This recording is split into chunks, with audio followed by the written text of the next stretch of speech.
ഇനി വയനാട്ടിലേക്ക് വന്നാലും സ്ഥിതി വ്യത്യസ്തമല്ല.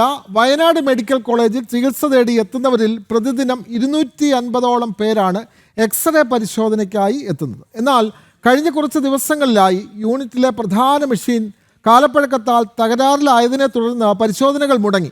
ഇതോടെ രോഗികൾ ആശുപത്രിക്ക് പുറത്തുള്ള ലാബുകളെ ആശ്രയിക്കേണ്ട സ്ഥിതിയിലാണ്. ജില്ലയിലെ വിവിധയിടങ്ങളിൽ നിന്നും നിരവധി ആളുകളാണ് മെഡിക്കൽ കോളേജിനെ ആശ്രയിച്ചെത്തുന്നത്. ആശുപത്രിയിൽ CT സ്കാൻ ഇല്ല എന്നുള്ളത് നേരത്തെ തന്നെ വാർത്തയായിരുന്നു. ഇതിന് പിന്നാലെയാണ് എക്സ്റേ യൂണിറ്റ് കൂടി പണിമുടക്കുന്നത്. അപകടാവസ്ഥയിലും അവശനിലയിലും എത്തുന്ന രോഗികൾക്കാണ് ഇത് ഏറെ ബുദ്ധിമുട്ടുകൾ സൃഷ്ടിക്കുന്നത്. പലർക്കും ആശുപത്രിയിൽ നിന്നും മറ്റു ലാബുകളിലേക്ക് കാൽനടയായി അടക്കം എത്തേണ്ടി വരുന്നു.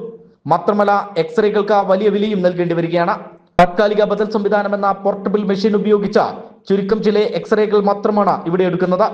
മുമ്പ് ബില്ലടച്ചു കഴിഞ്ഞായിരുന്നു പരിശോധനയെങ്കിൽ ഇപ്പോൾ എക്സ്റേ എടുത്താൽ മാത്രം ബില്ലടച്ചാൽ മതി എന്ന നിർദ്ദേശമാണ് രോഗികൾക്ക് നൽകിയിരിക്കുന്നത്.